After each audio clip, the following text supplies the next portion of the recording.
Ramaa Venugopalan is a Bharatanatyam practitioner, teacher, and arts writer deeply committed to the spiritual and philosophical roots of Indian art. Her master's in Bharatanatyam and Indian philosophy underpins her approach to her art. A renowned soloist, her performances embody a holistic aesthetic. She is also an accomplished Rangoli artist with over 2,000 unique creations aligning with the spiritual essence of art. Her recent acclaimed production as an arts writer, Rama champions the cause of its traditional and philosophical essence and its relevance to the present. As the founder of Lakshmi Kalalayam, she nurtures few select dancers who are acclaimed for their unwavering convictions and delineation of their art's inherent rootedness. Dr. M.S. Srilakshmi is a distinguished Bharatanatyam performer, educator, and curator whose artistic journey spans over 4 enriching decades. Her foundational training began under her mother, Srimati K. Sharadamani and Srimati Manjula Paramesh, and was further deepened under the legendary Guru Srimati Narmada of Bangalore, followed by intensive training under Guru Sri K.P. Kittappa Pillai.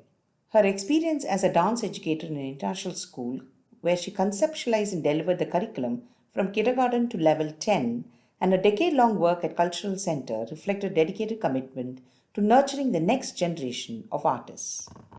Known for her pioneering approach, Dr. Srilakshmi has embraced innovation through her path-breaking collaborations, blending Bharatanatyam with drone technology and integrating piano, saxophone, and Western violin to craft unique fusion and jazz experiences. She continues to mentor and empower young dance teachers in Singapore, Malaysia, and USA, and other countries, guiding them in preserving the authentic spirit and core values of Bharatanatyam. She is also the curator, producer, and artistic director of the Beyond Borders International Festival of Classical Dance and Music. She has been recognized with numerous accolades and awards, and her commitment to the arts has been honored with several star and long service awards.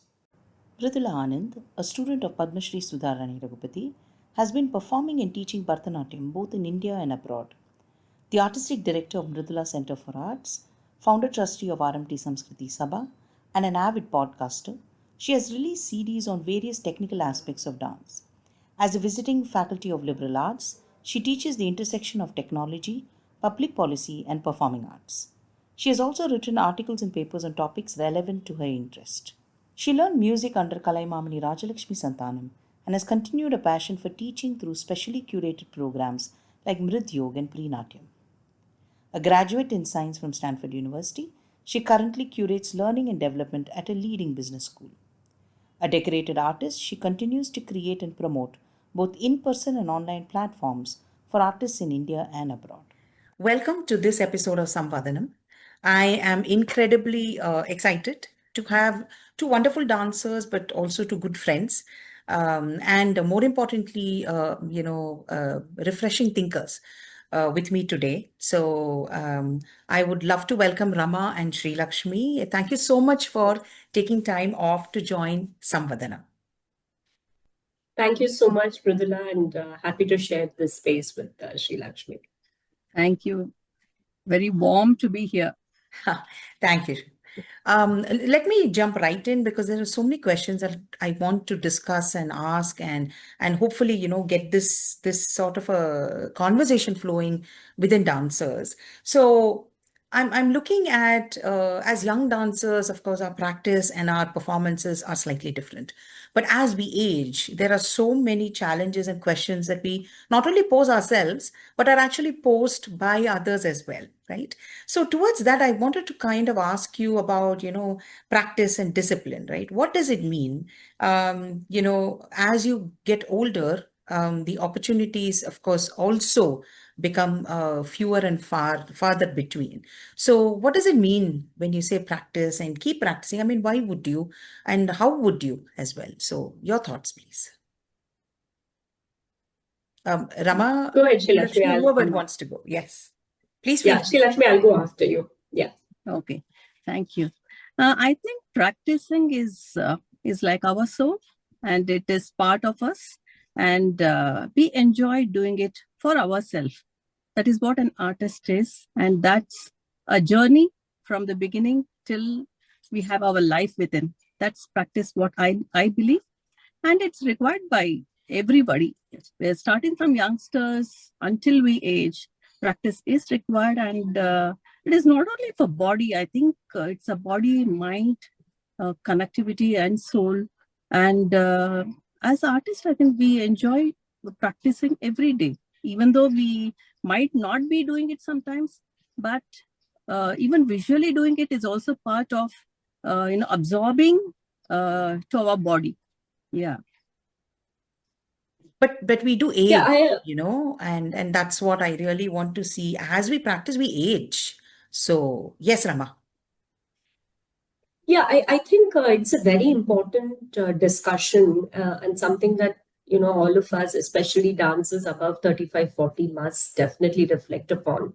I can share from my own personal experience. So one of the things that I really found it very difficult was, as and when the body is aging, we are unable to practice like the way we did it when we were 20 or 25. So the first thing is to be able to accept that the body is aging, or there are some changes in the body, or our stamina, and any other challenges we have in terms of our knees, or any such things, right? So the body is now kind of screaming, saying, hey, I cannot maybe do 35,000 or hundreds of Kudita Metadavas and Mudramandi Adavas. So I think the first thing is to be able to listen to what the body says, and then kind of adapt your practice such that it is easy upon your body, how your body is behaving right now. That's, I think for me, that was a very big challenge, because in my mind, I was still trying to say that, okay, I'm going to dance like that, but the body is simply not moving. So that's the first thing, to be able to say, hey, as and when the body is aging, listen to the body, because it does speak to you. It is going through a different process and change right now.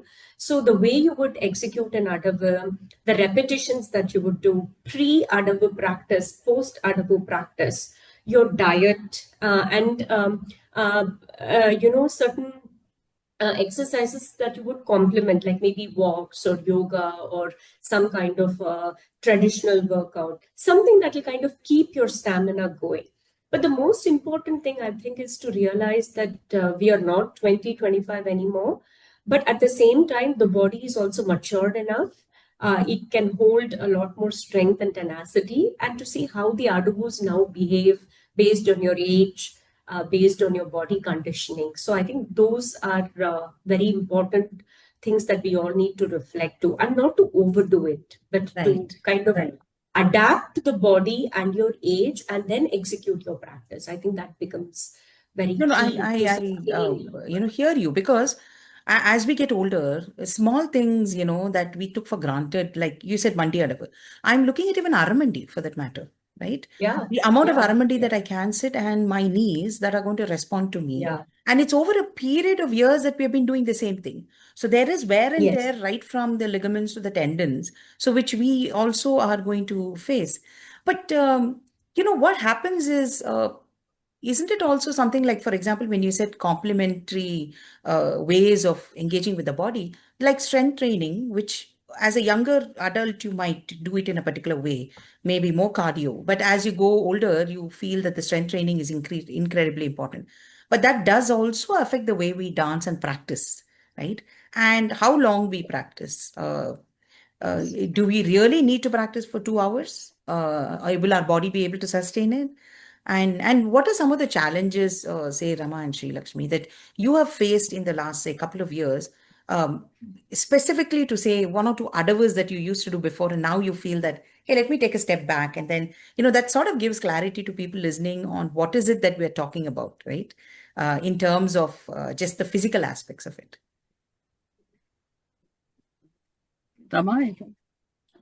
Yeah, that's a very important question, because I have, in the past 5 years, I have gone through like a groin injury. I've had tendons on my knees. So I've gone through the entire gamut, and, it was very difficult for me. But I think now, with health being such a talked upon topic, right? There is a lot of awareness. There are specialists whom you can go to.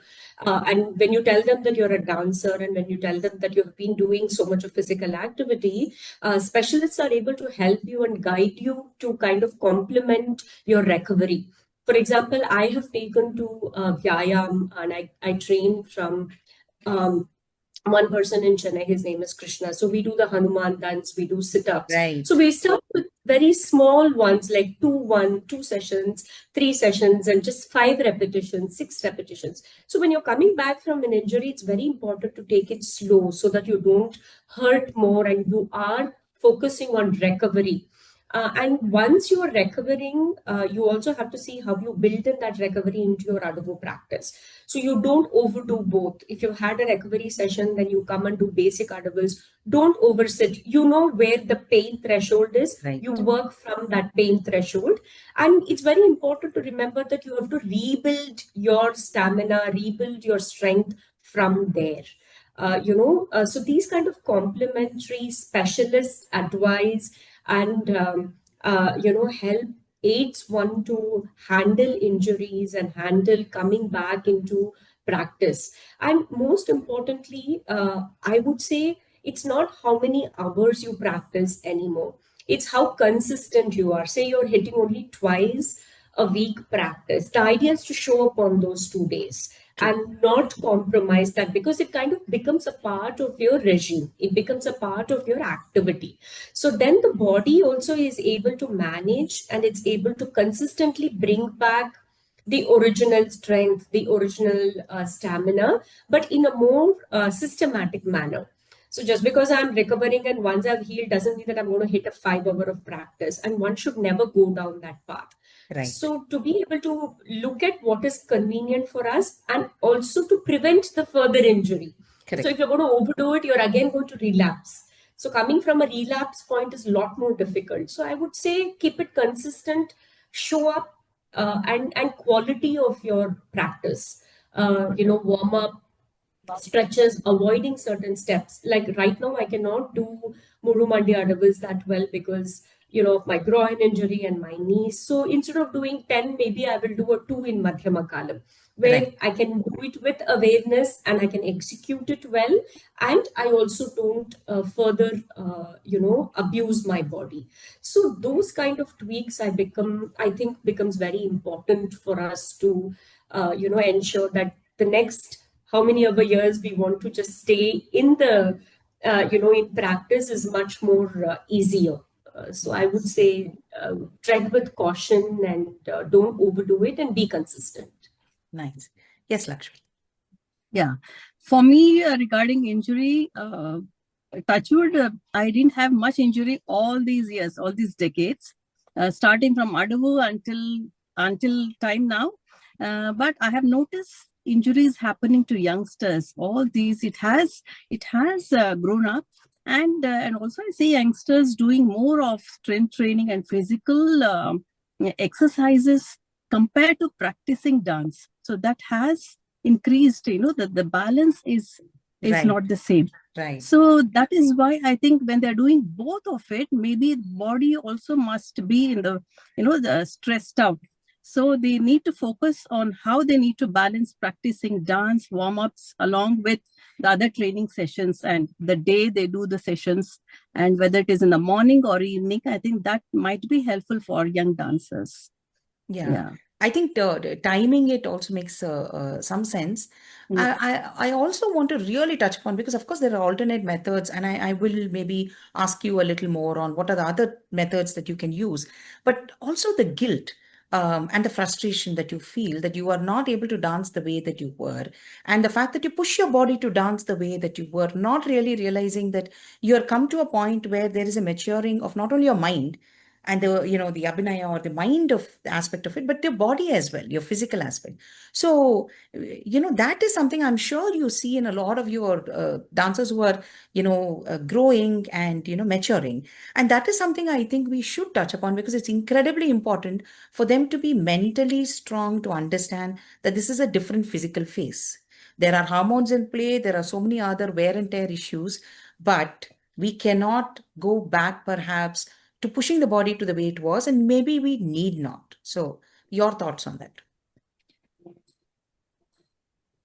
How do we deal with this guilt and not only that, the frustration that, hey, I'm not able to do the Trikala Jati without, gasping and stopping perhaps the way I used to do it, like a young deer on the stage 20 years back? Absolutely. Yeah, I mean, I think it comes with the territory, because, the body remembers, the body has a memory, especially when you have been a very active dancer since a young age, the body kind of remembers, and even mentally, you kind of constantly anchor into the time when I did Trikala Jati like that and like this. And, we all go through that.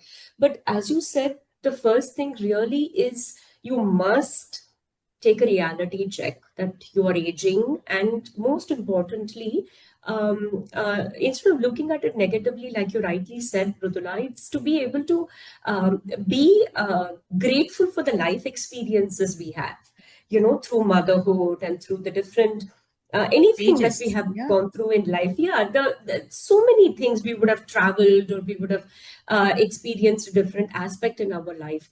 I think this is a beautiful phase, especially I think post 35, 40, wherein all our life experiences, our wisdom, our perspectives, they all can be kind of channelized into our dance, It's actually, I'm finding this phase extremely, perhaps more creative, more harmonious, and more happy, actually. Because when you're young, you want to achieve so much. Now, when True. you're a little older, you realize that, hey, it's good. I'm in a very happy space. I have done whatever I could. So now is the time to explore more, to actually rework with your body, to say, okay, the same movement that I did with like 100x speed, if I do it now with that awareness, with that extension, with my strength, with my life experiences, how will it speak? And I think that brings about a very unique identity to who we are as a dancer, especially when we have reached above 45. And so much more, right? The compositions that you choose, the poetries that you choose. True. If you're a good reader and you have read a lot, the perspectives that you can bring into dance. I think this is a wonderful phase where you're not bound too much by who is judging you or whatever, but it becomes a more self discovery of sorts. And also to use the frustration and instead say, hey, how else is this jati? Maybe re-choreograph the jati, Yes, maybe use a different set absolutely. of adavus that are more easy on your body, but without compromising on the aesthetics. And I mean, just because I can't dance doesn't mean that I do, like I leave my hands down and I'm not aware of my True. body. But to be able to say the same adava, is there a better way I can execute it? Can I use a different adava? Can I use a different movement? And suddenly the jati will speak to you in a different way. So I really think it's about now personalizing your dance to who you are. I think you should embrace it with a lot of happiness, and of course there are frustrations, but I think if you are constantly at it and you're consistently working, you realize the body is also listening to you better. Correct. So I just think to show up, to be with it, and to allow the frustrations to pass over, and then look at a creative way, and which brings you more joy, I think is the way to go. So it just comes with the territory, but like everything in life, I'm sure we'll pass over Yeah, it you and we'll find. pass. That too shall pass. That too shall pass. Yes. Yeah. Yes. Yes. I totally agree on Rama, because I think we need to enjoy the process. And our ancestors also have done, after delivery, there is a certain time where you need to rest. There's a traditional food you need to have. There is a temperature which you need to stay in that temperature during the recovery phase. All that helps. But nowadays, I see youngsters, they are in a hurry to do performances. They are on social media platforms, others seeing performing at major platforms there, and they are not getting much opportunities, or they are in this phase. I think they need to think and give more time to the family at that point of time. Art has different I think ways. It can be rangoli, it can be a handicraft, it can be even praying to God, arranging flowers. All this is part of our life, understanding people, understanding society. All this comes through our dance. So there is an understanding, learning process, which also happens during that phase. But I think the youngsters can avoid, hurrying up and rest during this specific phase. They won't be getting this phase on later stages. Yeah. Yeah. I agree. And I really think that, embracing wherever you are, as both of you have put it, the frustration happens. There are days in which you just feel, why do I even have to start practicing? Because my body is not listening to where I am. But I think that in the long run, it's always the long term that you think as you become mature and older, it is a long term. And I think it is also nice to accept the fact that you are aging. And fundamentally, if you Yes. do not accept the fact that you're mentally and physically aging, that there is nothing wrong with it. It doesn't mean that, you're a vegetable and you disappear. The fact is, as you both said, it's very true. You re-choreograph, you rethink. And for a very simple thing, I would not have even thought of this series if I was much younger. Now, Absolutely, Very right? now true. I see that there's just so much more interesting stuff to talk about and things that I really feel Absolutely. people should be okay with talking about. I should be out there, Yeah. right? And that's the reason Yeah, why we're having this absolutely. conversation. Now it's so amazing to find so many dancers, sort of on par with you and saying, hey, yes, this is what we feel and this is what we believe in as well. And you Yeah. form the Absolutely, yeah. tribe. You form the tribe as you get older. You form the tribe when you're younger. But the tribe changes, what you want to look at changes. And this is where I want to come back to the learning curve, right? What is it that, as we grow older, what can we do? What are some of the things that you would recommend as retooling ourselves and reskilling? So, what would be your thoughts on that? Uh, Srilakshmi, do you want to go? Sure, sure. Okay. Rama, yeah. Yeah, sure. Uh, okay. No, go ahead, Srilakshmi. I'll go back. Okay. As learning process, what I can see is, I think, a balancing of physical fitness and the technicality, and putting into our souls into the depth of the composition and depth of the music is what is important. I feel gives a more intensity in dance, and learning and understanding of the composition. That is what Yes. I feel it is very important in this present time, because most of them are into recording of Instagram reels where they can do certain point of time.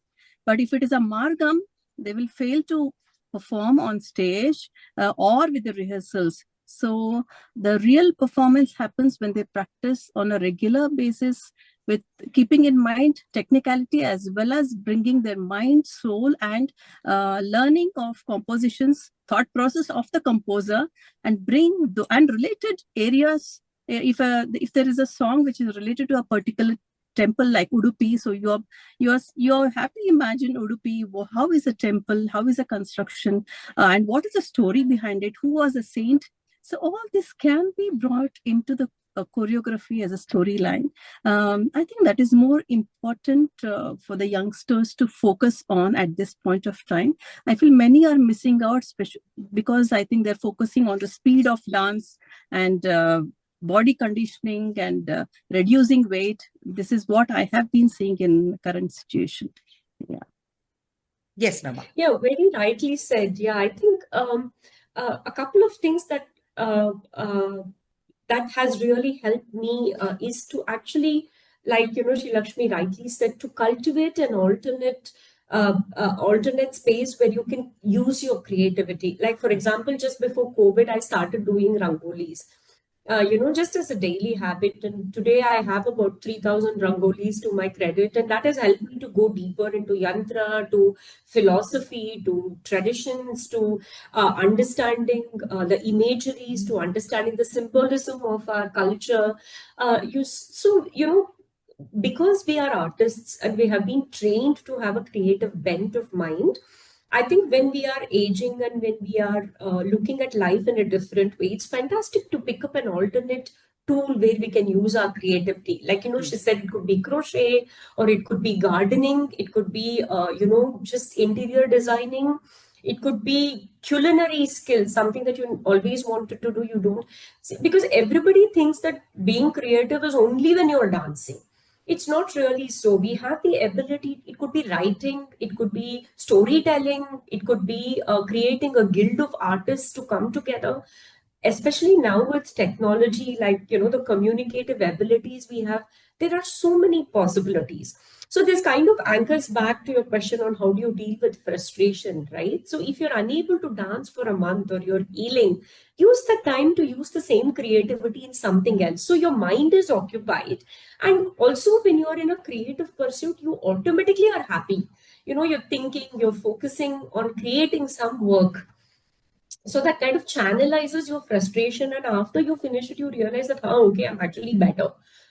People even doodle, people do line drawings, so many things. But I think if one has to focus only on dance, I think it's very important to read, to go back and read all our original texts. Especially now the scenario, with the fad of everybody doing productions, everybody wanting to create new work, having their own perspective. And it's very important at least I have been spending the last few years going back and reading all the source texts. So many of the times, even simple stories of Ramayana, we think we have heard and we think this is the way it is. But when you go to the text, you realize, oh, the actual story is so totally different. So I think spending a lot of time on know-how, on increasing your knowledge, allied subjects like philosophy, stories, and temple architecture, kings, Kshetra Puranas, all these bring about a holistic approach to your dance. And of course, so many of us are teachers, right? So when we spend our time in increasing our own knowledge base, I think we also impart to our students, Right. The quality in which we teach them becomes much more. Like Srilakshmi said, it's not just about the composition. So now if I teach something about Krishna, I'll tell the whole story of Krishna. I'll say, have you vacation, go here. So we are able to also bring a holistic approach to our teaching. So I think that the curiosity and to keep the knowledge going, I think becomes very important. I think those are the key areas, definitely, as she said, to constantly learn and keep ourselves creatively active in whatever else we are discovering. I think it becomes very important. And I also feel, acceptance of failure. Every time everyone cannot be a winner. Yes, Absolutely. And comparison. yes. And comparison. These two Yes. are very, very important. Yes. Acceptance of failure. Everyone has to go through the phase. There is a reduction of speed, and acceptance of failure for every person is very important. I don't know whether every artist or every performer is able to understand. Then comes the challenge. Absolutely. And also that's a very valid point. Yeah, it's a very and also being very friendly with our artists, our performers, our friends. That helps in collaborative works, which enriches all the art forms. They can collaborate and do instead of competing with each other. So I think this also helps in the growth of a dancer, or this is also a learning curve, I believe. Yeah, I think that's very important, because in here we have, like, I have a couple of our support groups. It's important to kind of reach a helping hand to a fellow artist and say, hey, are you not able to practice? Why don't you practice? Let's do half an hour, to encourage each other to not let go, to not give up hope. And we've been doing these things, like I'll get into 121 day and I'll reach out to my friends and say, hey, just do adavus with me for 21 days every day. And that could have just helped them to pick back their practice. Very and to true. share the pain, to say, I'm going through this, and then to help one another. As she rightly said, it's not about competition anymore, whether you're good, I'm good. It's to help each other and say, hey, come on, try something else, and I will come and support you. I will do something for you. I can help you out with research. So I think we need that more. And actually, she raised a fantastic point about failure.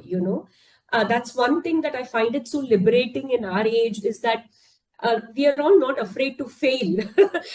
Say I do some jati on stage and say it doesn't come out like the way I think it has come. It's okay.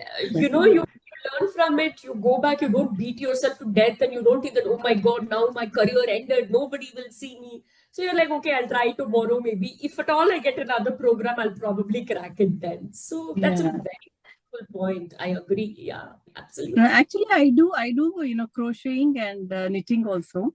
So while I was doing, there's a lesson which I can translate, which connects to dance. While I was knitting something that was a very complicated pattern, and I enjoyed the process. I struggled quite a few times. I did bring out the yarn and came back to zero, like snake and ladder. So many times, about 25 times, I had to come back to zero, but still I want to go up. So, but there I learned it was my mistake because I always was in a hurry to reach the goal. So it taught me Yes. enjoy the process. If there is a failure, Yes. come back and do it again and reach the goal. So most of us as youngsters, we hurry to reach the goal. We hurry to take awards. We want major platforms. So, but come to the basics, enjoy the process, and then there is a goal. So this is what I could connect to dance. Yeah, it's a very similar thing, because I do these rangolis every day. Oh my I do it God. like a Lovely. Yeah, pre. literally, Yeah. Rangoli rock star. Oh my And God. let's not even Oh go my there. God. Needs No, lots thank of you, patience. Mridula. Yeah. So, one of the beautiful things that I learned from drawing columns every morning is that, say, on Sunday I create like this really lovely column, and I'm also so happy about it. It's kind of come out well, Yeah. and on the floor it's come out neatly, and then you look at it and you're feeling very happy. But the next day morning, I have to scrub it out. Like there should not be a speck of what is there in the previous day. That's such a beautiful lesson for us to Oh, learn absolutely. about it helps you build vairagya. One, you don't own however much you've created your piece, you don't own it anymore.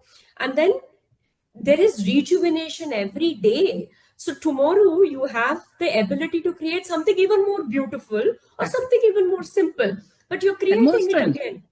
With Yeah, more it's a strength. new one. Yeah, it requires more strength. So you're like, you don't mind if it's okay, if it's the most beautiful also. You learn to let go. Correct. And you learn Yes. to be in that moment of happiness and say, oh, I'm so satisfied with it. Especially with the youngsters. And I keep telling this to my students too, we have to cultivate the habit of being grateful and happy for what we have. Like, say, today you came to practice, you had a good practice. Please be happy about it. Because the whole essence of our arts is to give us that santosham and say, hey, I did well today. I didn't do this mistake, and whatever I tried, I did my best and I'm happy.